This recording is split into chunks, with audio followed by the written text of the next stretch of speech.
Halo, Assalamualaikum warahmatullahi wabarakatuh. Nah, ini ketemu lagi di mata kuliah Entrepreneurship Foundation. Teman-teman, minggu lalu kan sudah membahas tentang yang skill 2 observing. Nah, kita lanjutkan lagi untuk skill yang ketiga, yaitu networking. Nah, networking itu gimana sih? Jadi, untuk lebih mudahnya, networking itu mungkin seperti channel. Jadi, ketika kita punya teman nih banyak, itu kan channelnya dari mana-mana. Jadi bisa dibilang networking ini seperti relasi, terus relasi bisnis, mungkin juga channel, pertemanan, itu juga bisa disebutnya networking. Selain itu juga kerjasama, itu maksudnya juga networking. Nah, di sini nanti saya akan menampilkan ada satu gambar. Teman-teman coba gimana sih caranya biar bisa menjadi networking. Di sini ada skill networking di sini. Nah, di sini ada satu gambar nih.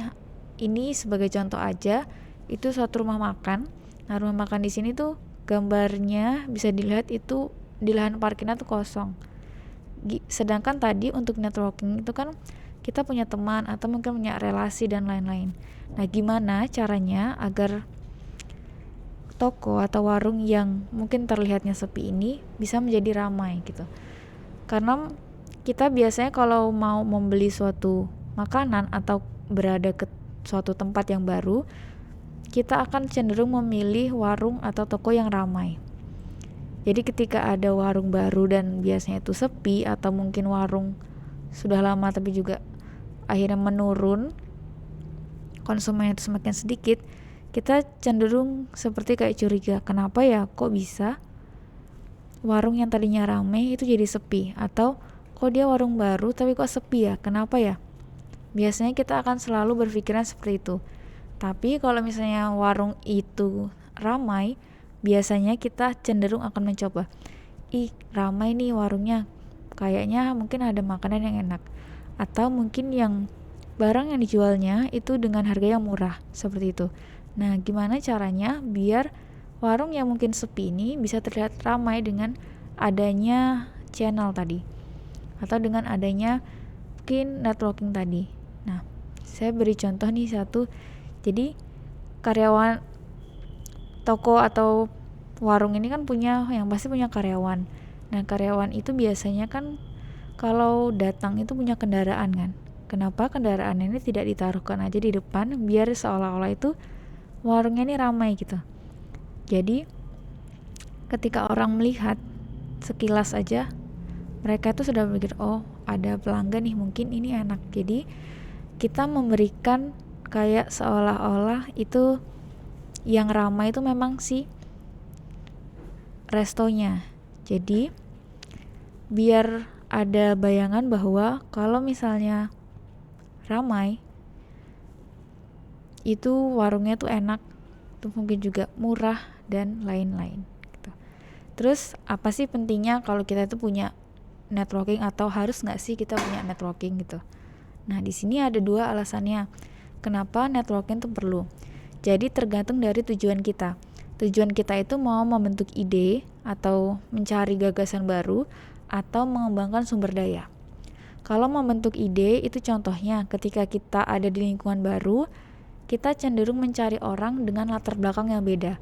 Tujuannya apa? Tujuannya agar kita bisa mencari perspektif yang baru atau pandangan-pandangan yang baru gitu. Contohnya nih, kita lagi ada di seminar yang offline gitu kan, atau mungkin pelatihan, atau kita berada di tempat yang baru, terus ada orang baru juga di sana. Kita kenalan deh, itu kan random banget kan. Nah, itu juga bisa dijadikan networking gitu. Lalu yang kedua, ini mengembangkan sumber daya. Di sini mengembangkan sumber daya itu lebih ke biasanya karir. Contohnya mungkin teman-teman ada yang sudah bekerja. Nah, di sini gimana sih caranya kita itu bisa meningkatkan karir kita dengan punya relasi. Contohnya, kalau misalnya ada suatu perusahaan nih, dia mau mempromosikan jabatan bawahannya. Kalau misalnya kita tidak punya relasi atau kita tidak punya channel untuk orang yang jabatan lebih tinggi, kita cenderung akan kesulitan untuk naik jabatan, kecuali memang kinerja kita sangat bagus.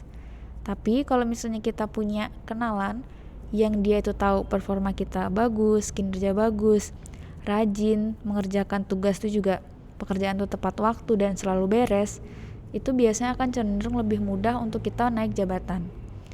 Biasanya ini lebih ke karir atau mungkin yang pendidikan. Kalau misalnya dia ingin naik jabatannya juga, itu juga bisa dimasukkan ke pengembangan sumber daya. Jadi kalau mengembangkan sumber daya ini, kita bergabung dengan orang-orang yang punya kesamaan di latar belakangnya, pendidikannya atau karirnya. Sedangkan kalau untuk tujuan yang pertama tadi, membentuk ide, itu kita mencari lingkungan baru. Kita mencari pandangan baru dari orang-orang dengan latar belakang yang beda, pendidikan yang beda, atau mungkin yang lainnya. Nah, ini ada sebuah bagan nih teman-teman. Nah, bagan di sini itu menceritakan kalau ternyata skill networking yang dimiliki seorang non-inovator itu cenderung sangat rendah. Tapi kalau kita di sini melihatnya itu sebagai yang corporate entrepreneur.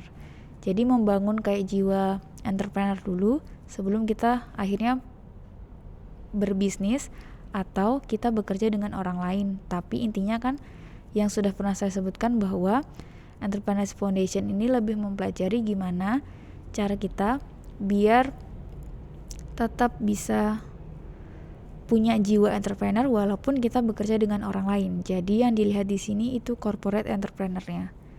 Nah, dilihat dari grafiknya bahwa corporate entrepreneur untuk networking skill itu sangat tinggi dibandingkan yang lainnya. Untuk produk inovator itu, inovator yang menghasilkan produk-produk, lalu yang proses ini lebih ke biasanya inovator yang menghasilkan suatu proses, sistem atau mungkin jasa. Nah, di sini saya mau memberikan contoh dulu nih teman-teman gimana atau pentingnya seorang inovator atau seorang entrepreneur atau mungkin seorang yang punya karir itu wajib atau perlu memiliki skill networking. Di sini ada gambarnya itu jembatan. Jembatan ini hanya sebagai gambaran atau visualisasi dari cerita ini. Jadi awalnya ini bisa dilihat di bagian sebelah kiri itu ada namanya Mahathir. Mahathir ini orang Malaysia. Nah, di Malaysia itu ada buah tropis. Seperti di Indonesia ada durian dan manggis. Sedangkan di Amerika itu kan di negara barat itu tidak ada. Nah, si Mahathir orang lokal Malaysia. Nah, awalnya ini ada namanya nih Joe Morton. Joe Morton ini dia pengusaha di bidang industri kesehatan dan nutrisi. Joe Morton ini dia kuliah atau study exchange, pertukaran pelajar gitu kan waktu kuliah ke Malaysia. Dan di Malaysia dia ketemu dengan orang yang namanya Mahathir ini. Mahathir cerita kalau di Malaysia itu ada buah durian dan buah manggis. Sementara si Joe ini kan nggak tahu kalau ternyata ada loh dua buah seperti ini. Terus dia nanya nih ke sepupunya yang namanya David. David ini bekerja di industri kedokteran. Dia bertanya ke David, kalau buah durian dan buah manggis itu sebenarnya apa sih gitu kan. Akhirnya dicarilah kayak buku atau mungkin jurnal, artikel bahwa menyebutkan kalau durian itu buah yang biasanya hanya diproduksi menghasilkannya di negara Asia atau tropis. Terus kalau kita makan biasanya hasilnya itu badan tuh kayak panas. Tapi kalau buah manggis ini malah bikin kayak adem dan bisa punya banyak khasiat. Nah, di Indonesia kan juga ada tuh buah manggis ya, mastin itu kan. Nah, di sini juga sama. Akhirnya si Joe ini karena melihat ada peluang dari cerita ini, dia membuat suatu produk minuman dari buah manggis. Jadi awalnya dari berkenalan dengan si Mahathir, lalu dia juga punya channel keluarga yang bekerja di kedokteran. Akhirnya dia membuat minuman dari buah manggis terus disebarkannya di Amerika. Nah, itu contoh dari cuplikan kalau kita mungkin berkenalan dengan seseorang itu bisa menghasilkan ide bisnis, bisa menghasilkan relasi atau yang lainnya sesuai dengan tujuan kita. Nah, ini nama produknya atau Zango Juice. Jadi bentuknya seperti ini, dia dipasarkannya di dari Amerika. Itu berdasarkan hasil dari yang networking tadi antara si David yang industri kesehatan dengan si Mahathir yang ada di Malaysia tadi. Dengan munculnya jus manggis ini, itu sukses dengan kekayaan sampai 1 triliun seperti itu. Nah, ada lagi nih kasus dari JetBlue. JetBlue ini suatu maskapai di barat ya.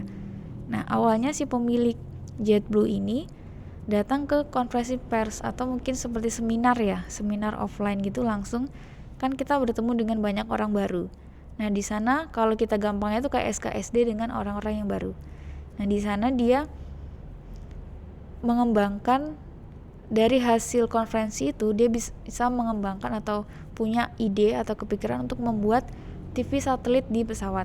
Kalau zaman dulu di pesawat itu kan belum ada hiburan ya. Jadi belum ada TV, belum ada wifi juga belum bisa gitu. Nah, setelah adanya pemilik JetBlue ini, dia ingin mengembangkan TV satelit yang bisa ditonton di pesawat. Akhirnya muncul sekarang itu banyak perusahaan yang menggunakan TV satelit untuk hiburan di pesawatnya. Dan setiap perusahaan yang ingin bekerja sama harus melalui perusahaan JetBlue ini.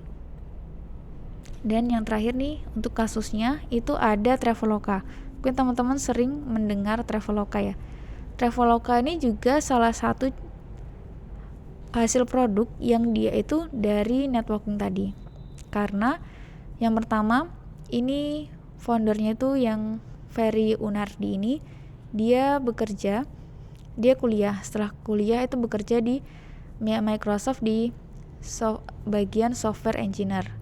Terus setelah itu dia itu melanjutkan kuliah S2-nya di Harvard. Nah, selama dia kuliah di Harvard, dia kan pulang pergi ke Indonesia. Nah, pada waktu itu di Indonesia itu dia merasa kesulitan untuk mencari tiket pesawat gitu kan secara online. Nah, dia berpikir kayaknya ini bisa menjadi peluang bisnis. Akhirnya selama di Harvard itu dia bertemu dengan 2 rekannya. Nah, setelah merasa kayaknya ini peluang bisnis yang besar dan bisa dikembangkan lagi, akhirnya dia keluar dari Harvard itu untuk mengembangkan ide bisnis Traveloka ini. Sampai akhirnya Traveloka kan bisa kita jumpai sampai sekarang ya 2021, dan untuk produknya atau fiturnya itu tidak hanya bisa memesan pesawat secara online, tapi juga ada yang dari booking tiket kereta, booking hotel, booking tempat yang lainnya. Nah, mungkin untuk kasus penjelasan dari networking skill ini sampai di sini aja teman-teman. Nanti kita akan lanjutkan di video selanjutnya bagaimana sih cara mengembangkan tips mengembangkan questioning skill. Sekian dari saya. See you next video. Terima kasih.